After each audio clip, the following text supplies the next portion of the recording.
Coming up in our newscast tonight, working-level talks between North Korean and U.S. officials continue in Pyongyang, with both sides hashing out the logistics as well as defining what each party should offer during the upcoming summit. Talks may continue through Friday. The government is set to inject some $11.7 billion to developing the inter-Korean border area. More than 200 projects are expected to set the foundation for future interactions and exchanges between Seoul and Pyongyang. According to a member of the nation's Parliamentary Committee on Foreign Affairs, South Korea may pay around $930 million per year to shoulder defense costs with the U.S. But specific details are yet to be unveiled as the allies are still discussing the matter. News Center begins now.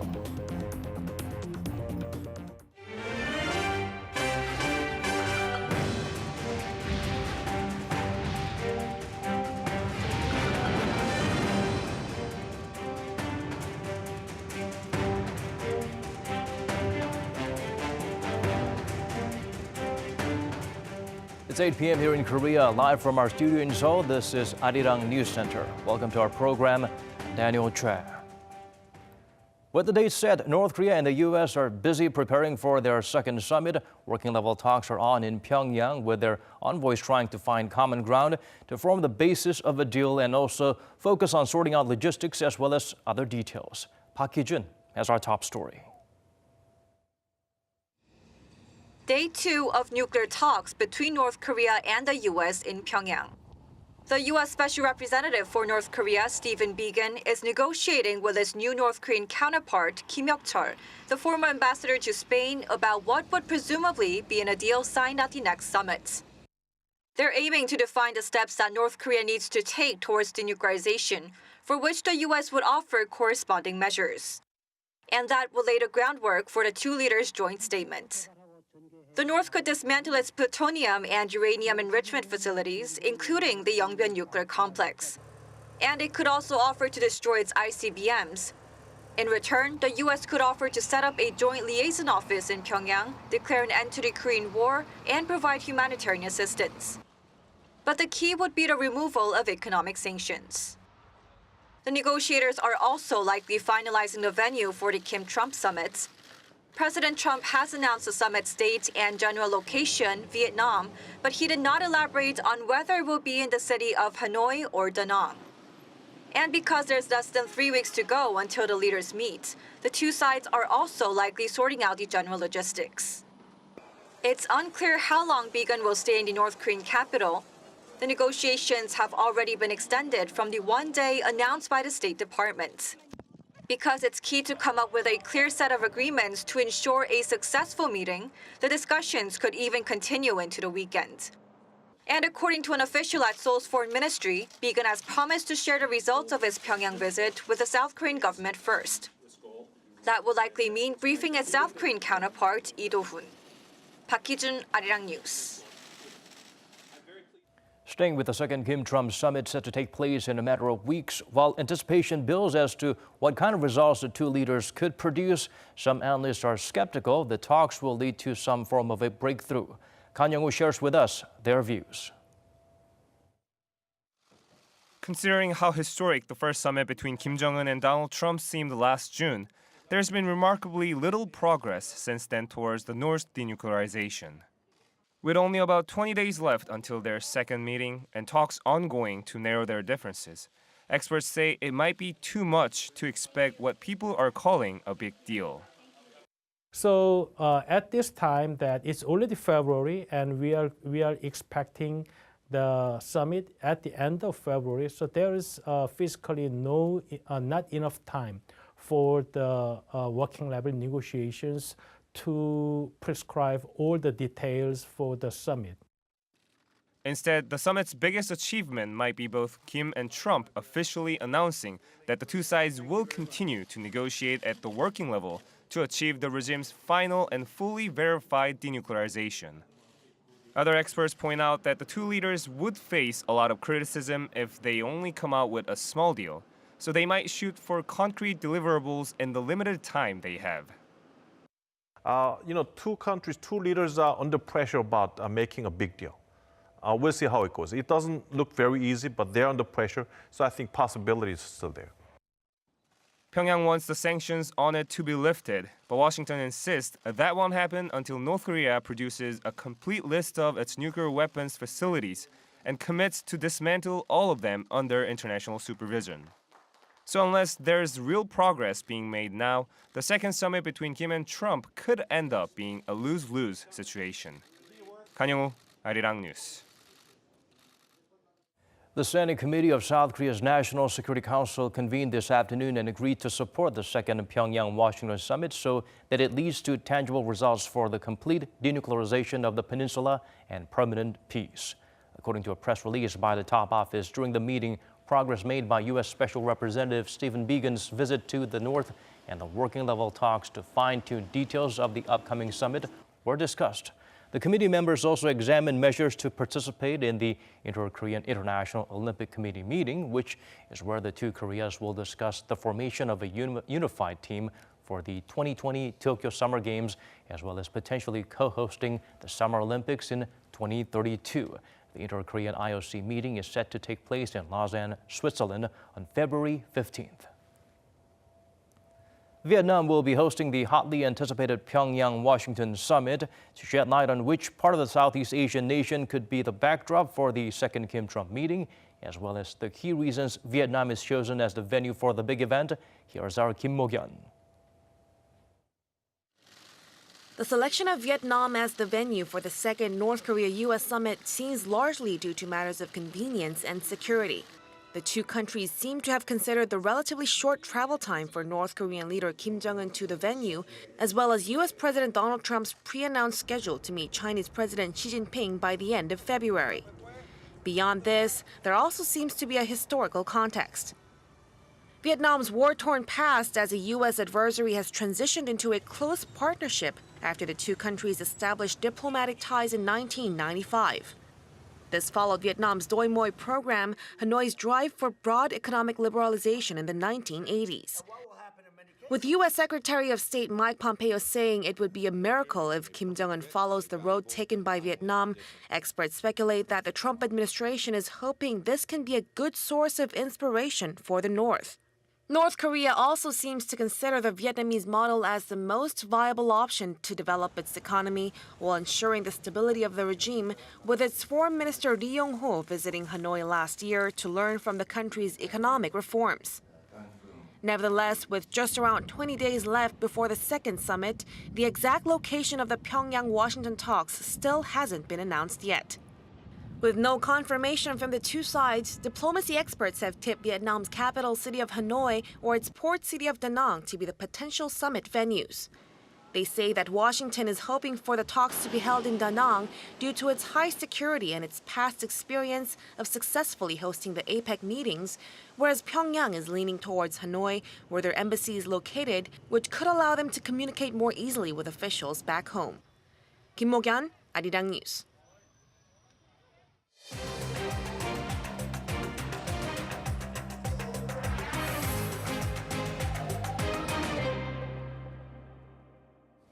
The government announced plans today to spend almost $12 billion to develop the demilitarized zone. There will be programs to allow visitors to experience the two Korea's cultures, untouched nature, and military life. Oh Jung-hee has more on the possible transformation to come at the border area. With the goal of having the inter-Korean demilitarized zone as an ecological peace zone, Seoul plans to create several tourist spots along the inter-Korean border. South Korea's Ministry of the Interior and Safety announced Thursday that it's investing 13.2 trillion won, or roughly $11.7 billion to run a total of 225 projects until 2030. These projects are mainly to foster the development of the border areas which had been hindered until now by regulations. But the purpose is also to lay a foundation for future interactions and exchanges between South and North Korea and to boost tourism. To introduce a few, a 456-kilometer-long walking trail will be created to connect 10 cities between Ganghwa District and Gosong County in Gangwon-do Province. The tourists will be able to experience each region's unique culture and history and witness the reality of the two Koreas' division and the current peace momentum while taking a peek at untouched nature. A center for experiencing the two Koreas' cultures will be established in Cheolwon County. In addition to these, since the two Koreas are lowering military tensions and removing guard posts at the DMZ, the government says it'll also set up spots for visitors to experience what it's like to be in the military. The government expects these and other programs to contribute to improving inter-Korean ties, boost economic growth in the regions, and create jobs. 오정희, Arirang News. Officials from Hyundai Asan will be visiting Geumgangsan Mountain from February 8th to the 9th. The arm of Hyundai Group that invests in North Korea ran tours to the area for almost a decade. The company announced today that about 20 of its officials will cross the border to celebrate the 20th anniversary of the firm's establishment. The event will look back on the journey of inter-Korean economic cooperation. Hyundai Asan was set up back in 1999, a year after the tours to the North Korean mountains began. But the project was suspended in 2008 after a South Korean tourist was shot dead near the mountain resort. Seoul's Unification Ministry, while approving the visit, mentioned that the trip has nothing to do with resuming the tours. Many people in North Korea do not have ready access to clean water and food, leading to illnesses and malnutrition. To help them out, 3 more aid packages are being planned by international NGOs. Hong Yu has the full story. On Wednesday, the UN Security Council Sanctions Committee on North Korea announced that a sanctions waiver has been granted to 2 humanitarian aid packages for North Korea. With this, both the Swiss Humanitarian Aid and World Vision will be able to help North Koreans get access to clean water within the 6-month window granted to them via the exemptions. The Swiss humanitarian aid can import metal wires needed to build wirework containers that help prevent floods, and tools needed to manufacture pumps that produce drinkable water using solar energy. The materials will cost a total of almost $100,000. World Vision was allowed to take 25 tons of cement, metal pipes of various sizes, and welding rods to build the water line in the county of Samjeon-gun, Yanggangdo Province. To help North Koreans who are suffering from malnutrition, the World Food Program announced their new plan to provide around 2.8 million people with food worth around $160 million. This plan will last for 3 years with the focus of achieving the United Nations international aid goal of eliminating starvation and reducing malnutrition worldwide by 2030. Hong Yu, Arirang News. This Friday, North Korea will mark the anniversary of the founding of its military. Seoul's Defense Ministry announced there's been no signs of any special movements by the regime's armed forces. Responding to a reporter's question in Thursday's regular press briefing, the spokesperson for the ministry and the Joint Chiefs of Staff said there have been no reports on the matter in particular. The Unification Ministry, meanwhile, mentioned it does not expect the communist state to put on a military parade. Pyongyang did hold one last year, showing off intercontinental ballistic missiles to mark the 70th anniversary of its military. Seoul and Washington could reach a final agreement on defense cost sharing as early as today. That's according to Lee Soo-hyuk, a member of the Parliamentary Committee on Foreign Affairs. He said the two sides have decided to sign a deal for this year only, and the final amount that South Korea will pay could be around or somewhat less than $930 million a year. The Trump administration had reportedly demanded about $1 billion. Earlier in the week, the U.S. State Department mentioned the allies have reached an agreement in principle, but gave no details. Seoul's ministers of Foreign Affairs and Defense pointed out negotiations are still ongoing and that no specific details can be released before the final announcement. President Moon Jae-in held a meeting this afternoon with leaders of the nation's first-generation venture firms and successful startup businesses. He stressed the need for new innovative companies to build an inclusive and innovative country. 장려된 기업들이 경쟁지역, 유니폼지역, 또 대기업으로 이렇게 성장할 수 있도록 그런 기업의 생각을 확인해 줄 필요가 있다고 생각합니다. A unicorn company refers to a startup with a valuation of about $890 million. According to the top office, the objective of the president meeting with the leaders of the first-generation venture firms and unicorn businesses was to promote in-depth dialogue to examine the government's policies and achievements to create a startup-friendly environment.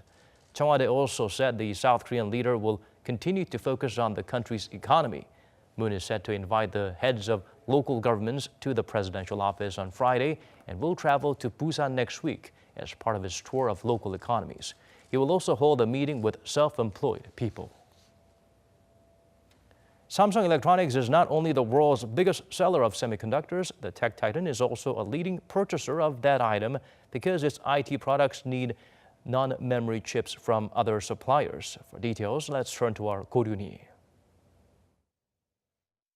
South Korean tech giant Samsung Electronics was the world's biggest buyer of semiconductors last year, highlighting its presence in the demand side of the chip market as well. According to global market research firm Gartner, Samsung purchased around $43.4 billion worth of semiconductors in 2018. The amount marks an increase of 7.5% from the previous year, grabbing a 9.1% share of all global semiconductor sales. Analysts attribute the rise to Samsung's status as one of the world's biggest producer of IT products, such as smartphones, which require many non-memory chip components.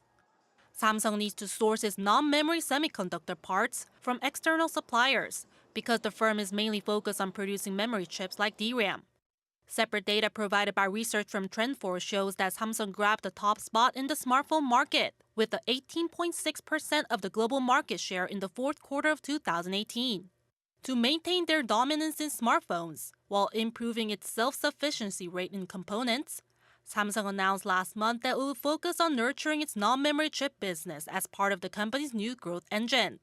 Meanwhile, other companies on the list of top global semiconductor buyers include Silicon Valley giant Apple and Chinese tech firm Huawei. The report pointed out that the Huawei's purchase of chips soared more than 45% on-year in 2018. In fact, 4 among the top 10 lists were Chinese companies, signaling growing competition in the smartphone and electronics industry for the year 2019. KoreaUS, Arirang News.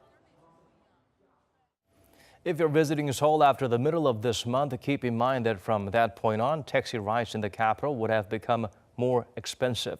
The basic cab fare is to be increased to just under $3.50. Lee Min-sun helped us look beyond the digits. The base fare for taxi in the nation's capital Seoul will rise to 3,800 Korean won or $3.40 from the current 3,000 won starting from 4 a.m. on February 16th. According to the Seoul Metropolitan Government, the late-night fare from midnight to 4 a.m. will also increase to start from approximately $4, while the base fare for deluxe and jumbo taxis will rise to nearly $6. This is the first increase in fares since October 2013. Starting on February 16th, the city government will spend about 2 weeks updating taxi meters installed in the city's 70,000 taxis. To prevent confusion, a fare conditions table will be attached inside the taxi during this period. Drivers from the Seoul Private Taxi Association pledged to provide better service following the basic fare increase. The association submitted a plan to improve service in 5 areas, including improving passenger refusal, operating more taxis during nighttime, and strengthening qualifications for elderly drivers. In addition to the taxi fare hike, Seoul City is also mulling over the possibility of raising subway and bus fares. Lee Min-sun, Arirang News. The pool of students eligible for a so-called half-tuition scholarship program here in the nation will be expanded. Some 25,000 more from middle-class families will benefit from the new criteria. According to our Kim Dami, around a third of all college students should be able to receive government scholarships this year. According to its 2019 State Scholarship Management Plan announced on Thursday, Korea's Education Ministry will now hand out scholarships to 1 out of 3 private university students.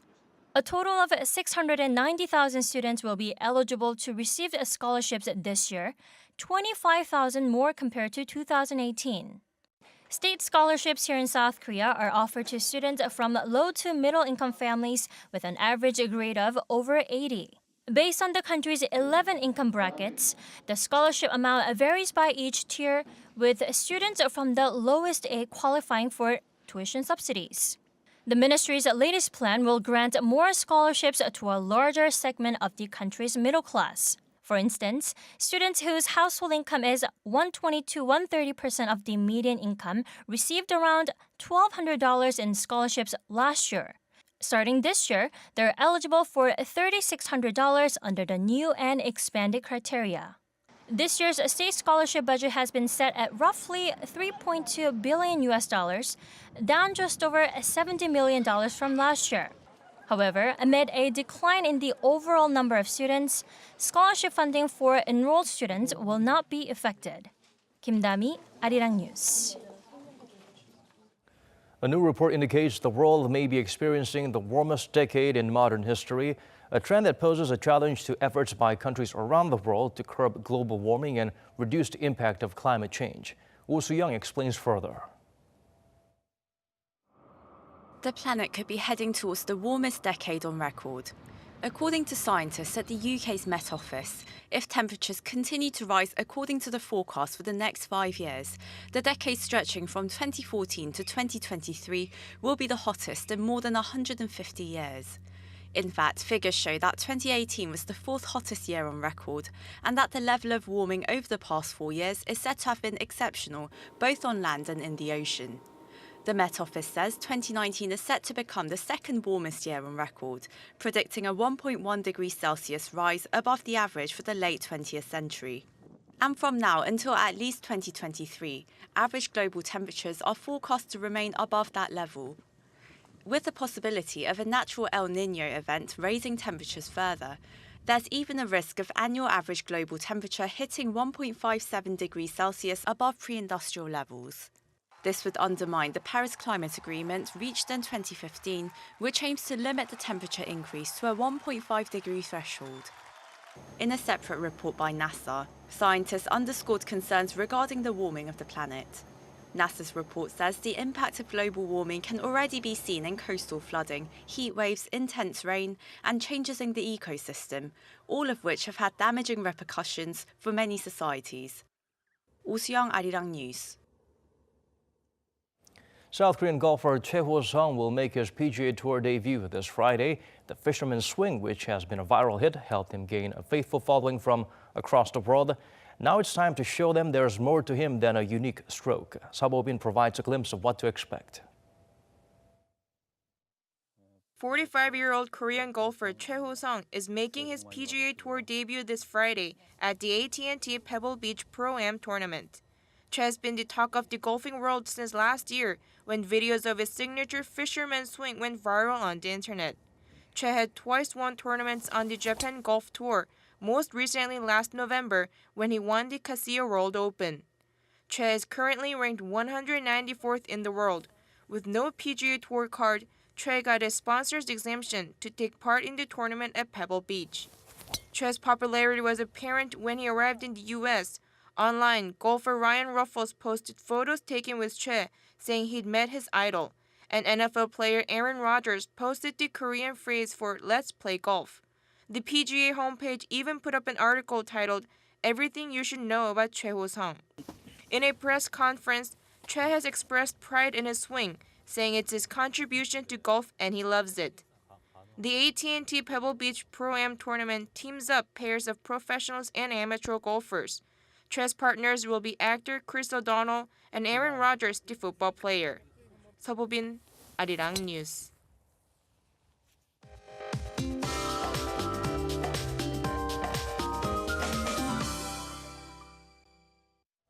Time to turn to Michelle back at the Weather Center for the updates we'll need. Michelle, I hear we'll have to bundle up in the days to come.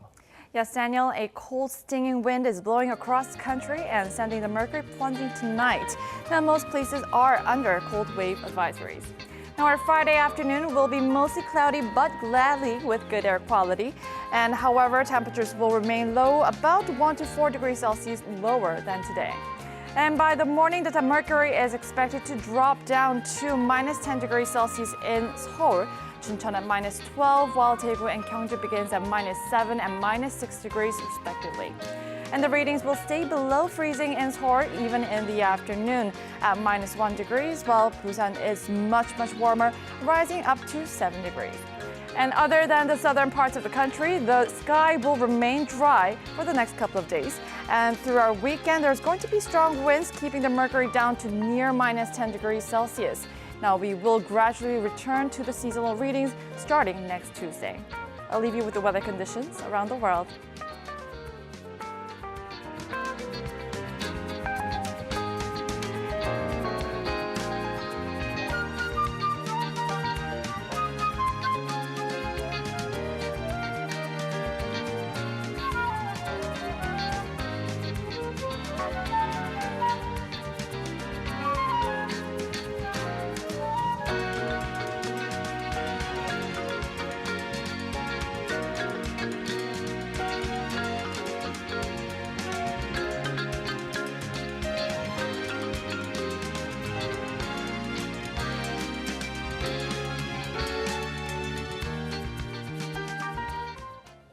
These are the stories we're following at this hour, wherever you may be tuning in from. Thanks for staying with us.